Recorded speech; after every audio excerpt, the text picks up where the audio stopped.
আমি দোকানের পাশেই ছিলাম, কাছেই ছিলাম, কিন্তু আমি অগ্নিকাণ্ড নিবানোর জন্য দৌড়াদৌড়ি করছিলাম, কিন্তু মানুষেরটা বাঁচাতে গিয়ে আমার নিজেরটা হারাতে হয়।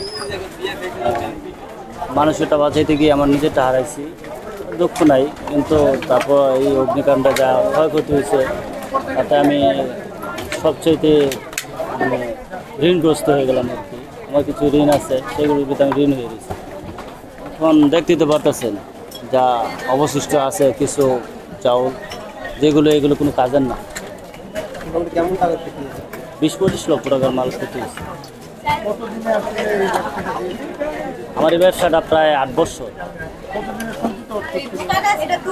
আমার সারা জীবনের সংকৃত দিয়ে অর্থ দিয়ে আমি এটা দাঁড় করাইছিলাম। জীবন অবাক না করলে কে করবে? 28% মিল্ক ফ্যাটের অবাক করার সাথে ফ্রেশ মিল্ক পাউডার। জীবন অবাক করুক প্রতিদিন।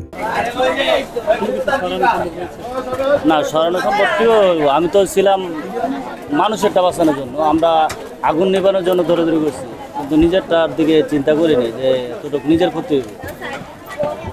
এখন কি চিন্তা করতেছেন আসলে যে এটা সেরে উঠতে তো সম্ভব না, আসলে এত লক্ষ টাকার আপনার জিনিসপত্র নষ্ট হয়েছে, কি করবেন আসলে? সেটা বলতে পারি না কি করব, কিন্তু আল্লাহ পাক জানে, দেখি কি হয়। আল্লাহ স্যার তো আর কিছু করার নাই, দেখি কিভাবে ঘুরে দাঁড়ানো যায়। না, আমার ছেলে মেয়ে নাই, আমার 2টা মেয়ে, একটা ক্লাস 5-এ পড়ে আর একটা ছোটো মেয়ে। তারা দুজনে ছোট। পরিবারের সবাই কি ঠিক আছে এখন? জি জি, পরিবারের সবাই ঠিক আছে। আমার নাম মোহাম্মদ শাহজালাল।